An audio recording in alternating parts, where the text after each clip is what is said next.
receptive patrons, regular visitors, and new guests of the library.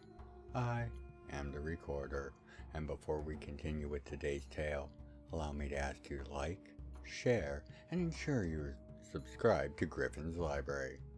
Don't forget to leave a comment as well. If you wish to further support the library, consider joining us at Gryphon'sLibrary.locals.com. Other means of support are detailed in the channel's description page. Now, on to our tale. Continued from the Cathian and the Brothers, as well as the Sarge's Tale playlists. It would appear that I have been played, and you have been played by proxy. His aged face turned hard, his eyes full of hate. I am no one's pawn, so to our mutual manipulator. He held up a small rod-like device and flipped the end up, revealing a glowing button just under his thumb. I defy you, and furthermore, I place Deep Lock under Farmhold's authority for all matters of territorial security. Sorry, kid. I should have seen this for what it was. Just to spite the bastards that set this all up, here's a tip. You've got a deep's assault coming for you from the eastern ore woods. It was supposed to be our surprise against you. I figure you'll handle it just fine, and I guess they'll be set on you as soon as they can get the orders to them. Anyway, kid, goodbye. For the rounds, and honor. He pressed the button, and the signal was lost. A great shaking of the ground was felt across Farmhold, felt across the continent of Solaris, felt across all the land masses of the planet of Jam'mar, as well as every other planet in the Credelis cluster, regardless of status or affiliation. In the last defiant moments and spiteful, yet completely predictable actions of a betrayed cat's paw, the Metatomic Calamity has begun. To be continued. 24 hours later. Tagalon paced with heavy, long strides. At his full and true height, each step covered half a dozen feet, and as such, he would cross the large room rapidly, spin, and begin to head in the other direction. He had been sidelined for too long. Something terrible was happening. This was just the start of it. Tag was sure of that. As he made his 36th pass of the room, the sudden sound of air being drawn in by lungs that were not his from behind him was addressed mid-spin with one of his heavy throwing weights launched at near ballistic speeds, only to be caught and its forward force checked by Percival's outstretched hand. A wry smile that could be seen on his face as he began to speak. "You know, shouldn't you be flapping those things?" He gestured to Tag's large wings. "While you're pacing? Like, how does that even work? Do you get wing cramps?" Tag's face couldn't hold the veneer of annoyance he was attempting at the Kriston's quip, a wide smile spreading as he recalled his thrown weight. "An interesting question. I will have to ponder it and its implications." Tag's smile faded away. "What do you know so far?" Percival shifted in the chair he had chosen to appear in. "Honestly, paradoxical sets of facts." "Try me." Tag waited for the Kriston to continue. "For one, we've confirmed the detonation of no less than a dozen magi-nuclear devices on every world we have the sensors or ability to check, all in the deep or deep adjacent areas. and none near any population centers. Furthermore, the resultant quakes on the surface, while shocking and causing mild to moderate damage, but nothing that couldn't be rebuilt, restructured, resurrected, or replaced. Tag's face did not brighten. All worlds, but no major population centers? Indeed. Furthermore, with some notable exceptions on Jam'mR itself, none of these affected areas are prevalent enough to be isolating to any of the deep underregions. They do make several routes far less appearing, but not in any way that would bring about more than mild inconvenience. Percival was as unsettled as Tag was, but he continued. Also, the bombs were far less directly destructive than their energy output would otherwise indicate. According to the Teltechians I know and ran the numbers by, these devices should have vaporized at least a quarter mile in all directions. But as far as we can tell, the radius was maybe 500 feet? What happened to the rest of that power then? Tag had a bad feeling as Percival dug out an infotome and tossed it to him. Our best guess? It was channeled and converted into metavariants of the radioactive energies that now soak the surrounding miles of tunnel and earth, with a fraction used to cause the changes in the flora and fauna of the area. Those rad zones will be a problem for the foreseeable future for the Deeps, but thankfully it appears that by the grace of the Nine Wings we somehow dodged a bullet with this. Percival's hopeful face fell as he saw that Tag, if anything, was even more crestfallen. We didn't dodge anything, Perce, Tag began, his eyes scanning the tome, and understanding beginning to form. This was all. It was meant to be this way. Between the lack of a direct impact and the heightened state of caution amongst the sovereignties this event no doubt has caused, none of them are jumping at the task of clearing out the rad zones, I would wager. True, Percival said. Kaisa is doing a great job getting supplies, aid, and help where it's needed, including the Ancient Empire, who have seen themselves as our fellow victim in this. Kaisa doesn't have the authority to mandate a clearing, and they can't even get the votes to make it a recommendation over fears that this is some sort of power grab being set up by one party or another. And let me guess, the perpetrator of this travesty is not only known, but is dead. Tag's resignation to the nature of the calamity unfolding and beginning was almost enough to stop the Christon from answering. But Tag needed to know. Right again, Tag. The Lord of Deep Block. Tag looked with a confused furrow of his eyebrows. Yeah, actually him. Apparently it set up a self-contained nuclear final option for his lands, ending himself and Deep Block in a contained hellfire that not even the invading Antani could survive.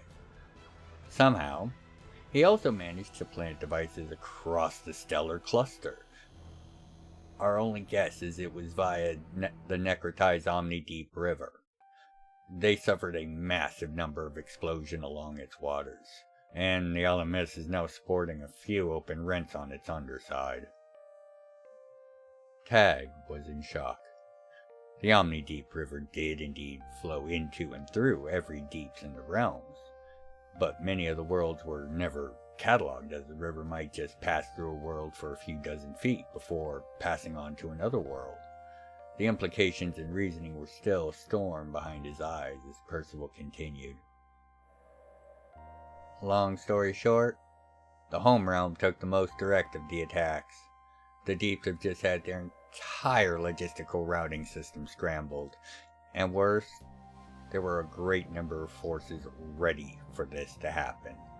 Emma and her allies have had their enlightenment fully checked by a war being engaged by an opposing coalition of deep elves and other deeps party that are none too pleased with Emma, her ways, or any of it really. She's going to hold them off without too many problems, but her expansion is going to be off the table for a while at least. Tag's spirits lifted a bit at that. Emma was one of the Divines, and they were renowned for their escalations policy, which was simply yes. So knowing she wouldn't be pressed into a position like that made things easier for him. So, what else on the home realm then? The entire deep connections to the Damned Land, the former necropolis, those have been cut off by rad zones, conveniently. Now the only way to get there is over the mountains. The deep detonations near Fulgeria and Talion in particular seem to have a different destabilizing effect on the surface. Seems like entire spots of the region around the capital are trying to shift into swampland. Other than that, Solaris took the biggest lasting surface hit. Well, I am sure that is all to keep attention away from the real issue, whatever it is. Wait, Solaris? What a farmhold. What's Cathian and his brothers? 24 hours earlier. Moments before the ground shook, as the image of Deep Lock's Lord was still fading from in front of Cathian, Razalon and Various Skywind Amasai appeared with a soft pop a few feet above the floor and promptly fell into it. Any immediate questions were silenced by the great shaking as shockwaves coming from the former Deep Lock shook the entire region for a few moments. Afterwards, as images of damage and the responses to it were beginning to appear in the magical model of the city, Cathian nodded for Sunliak to go and aid the new arrivals. As Razalon filled him in on the events of Peacemaker Station and its entrapment in the strange barriers erected in those last few moments before the blasts, Cathian began shifting the model's focus to the underground areas, as the main vault was reporting odd errors. Bringing up a view screen, a scene of shock and horror was revealed. In the vault, where large amounts of gems and gold were kept as part of Farmhold's treasury, the largest of the gems were shattering, each bursting forth a single antennae. Oh, so that's how Raz began before Cathian cut him off. Jundlus, prepare for command integration. We're bringing the Flameworks online for this. As Raz, Lefty, and Varia looked on confused, a knowing and a wicked smile blossomed on the faces of those in the command room as they began to prepare for what Cathian was about to unleash. Tagalon raised an eyebrow. How is it you are so well acquainted with the details of the events of Farmhold's command chamber? Percival grinned, as if he was about to say something impossibly sarcastic, but stopping himself short. He gestured to the infotome Tag was holding. Lefty was there, and he gave a detailed accounting. It's all in there. Tag began to scan through the infotome again, and found Lefty's report quickly. His eyes slowly widened as the details of the following 12 hours were made known to him. Reading sections a second time to ensure he had gathered all the details, minor and major, Tag looked at Percival, seemingly flustered. Why do you mortals always escalate at such insane scales? The artillery, I get, okay. It was sure eventuality for one city on the realms to get that kind of armament. But Tens of thousands of blue-flamed automatons, thousands of Sladich, dozens of specialized advanced units from a smattering of disparate groups, and if I'm reading this correctly, a plague-sized formation of animechs, and as well as a small regiment of ex-Cloudwalkers. Let's not even mention the infrastructure, the logistical systems required to maintain them. Already, for battle, at the drop of a hat. And this is where the Antonai chose to show. Tag shook his head in disbelief. The Antonai didn't stand a chance, not inside of Farmhold's walls. Farmhold had been preparing for an invasion for over a year at this point, and it mattered little if the Antonai or Deep Block soldiers were the invaders. It didn't matter either that two Deep Force armies that sought to attack in a pincer during the odd chaos, as the Animech forces had been dispatched to face them, were able to call in precise and overwhelming artillery fire from Farmhold to end the threat. Where the eastern force they had been warned of was easily shattered in this way, things went a little bit different in the west. The Animech forces deployed in that direction detected and then intercepted a force racing from the south. A force comprised of 10 of Deep Block's super heavy tanks. As firing solutions were calculated in Farmhold, the Animechs reported that the crews had abandoned their tanks and fled as soon as they saw Farmhold's forces. Tagalon's brow furrowed as he confirmed that the contents of the tank's transport bays was decidedly absent from this report, conveniently missing as the report went on to detail how the Deep's army that was presumably awaiting this cargo attempted to attack and reclaim it from the Animech forces, only to be wiped out in short order by support fire launched from Farmhold. Within 3 hours all the hostile forces he had were dealt with, and he began efforts to figure out exactly what happened in Deep Block. Percival comments snapped Tag back to the moment. Soon, they were contacted by fleeing remnants of Deep Block military, mostly techs and non-coms. Another 30 or so of the super heavies, as full as anyone could get, with refugees. 2 of the command ships also managed to get airborne in time, and several dozen of their transports all surrendered to Farmhold, their equipment and service, in exchange for shelter and aid. Final count was somewhere in the area of 25,000 refugees, many suffering from the effects of the bombs. They were mostly caught out of shelter when it all happened, it seems like. Kanar's presence on scene allowed for a rapid response and effective treatment for those that were such affected, though. Thank the Nine Wings. Tag nodded solemnly as he read the other reports on the tome. By this point, most of the higher realm authorities were aware that something was going on. Reports of quakes, if not the nature of the cause of the quakes, were being confirmed en masse, leaving very little room for misunderstanding, as each power, sovereignty, or group of power reached burst out to its allies, then to its foes, to confirm that all had felt the pain of this attack. Emergency meetings at nearly every level of Kaisa were called for, and repair and rescue efforts were arranged and discussed, then put into action. Resolutions to request the Pathbreakers, as well as the EDF to confirm the status of all the Wild Realms, were called for and passed as well. In less than 12 hours, Kaisa, as an entity, had proven its value more than in the thousands of years of its existence so far, as the ancient empire not only involved itself in the efforts, but with an openness that was hereto known unprecedented.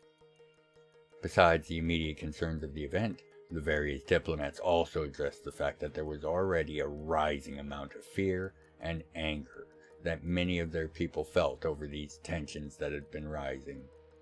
Between the Cosmos Mutiny and this attack, it was clear that something massive was happening to anyone with even a passing knowledge of the history of the realms, and these times were often chaotic and dangerous for everyone. It was also at this time, about 12 hours after the beginning of the Calamity, that Razalon made contact with Kaisa and dispatched a report with his first-hand account of the situation.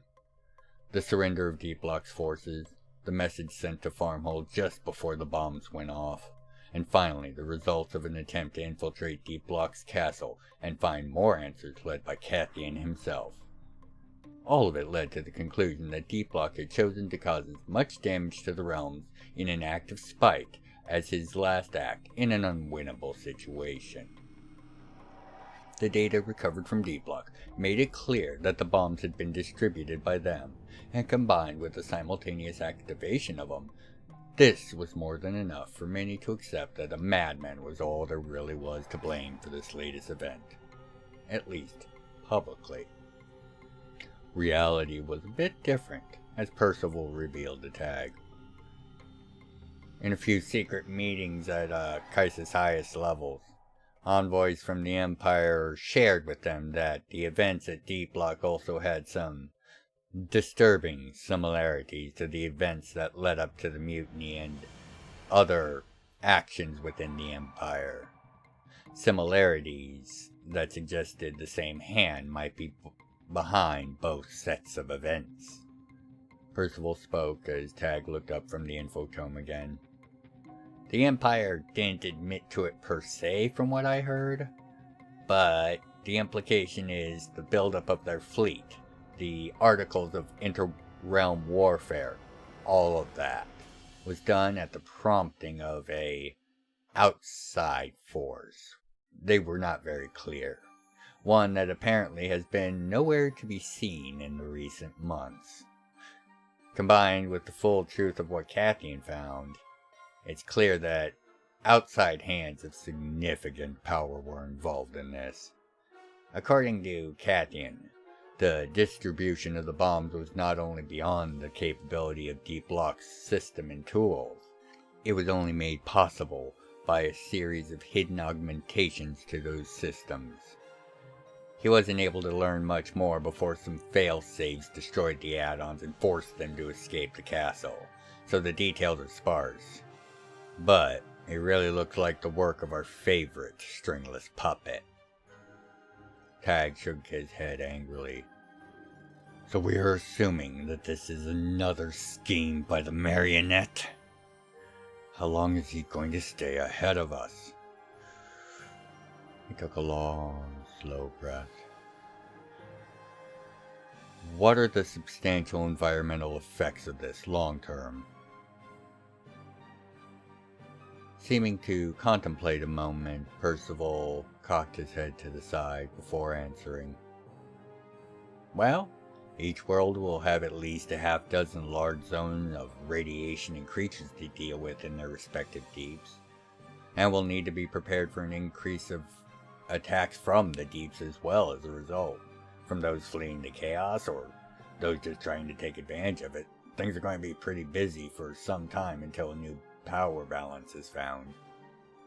On the home realm, for Deep Block and its surrounding area, those pillars and the magical walls they created that Raz reported seem to have been designed to keep the radiation and damage contained to Deep Block's former lands.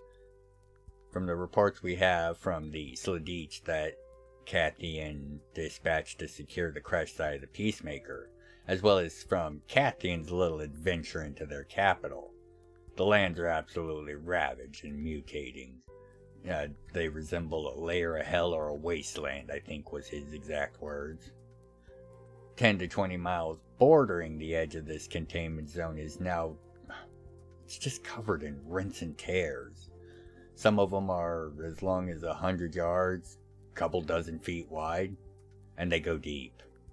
All of them go deep, with a constant downdraft. But beyond that, as bad as that is, the damage on the surface is mostly contained thanks to the Nine Wings. Somehow, I don't think we're anywhere near a point of giving thanks yet.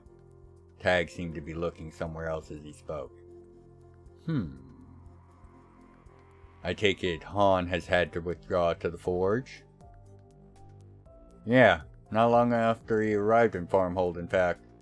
Word is that the vanguard of the Renegade's Cosmos fleet, called the Reclaimer, names, was recently picked up by early warning stations less than an hour after the explosions were being felt across the realms.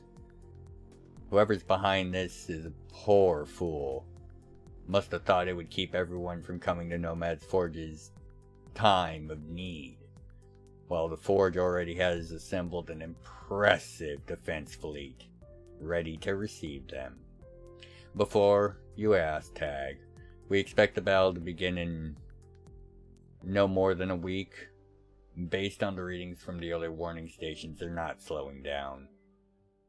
As a note, the bartender has odds at 5-1 against the Cosmos ship, with 3-1 against the battle lasting longer than a week after it starts.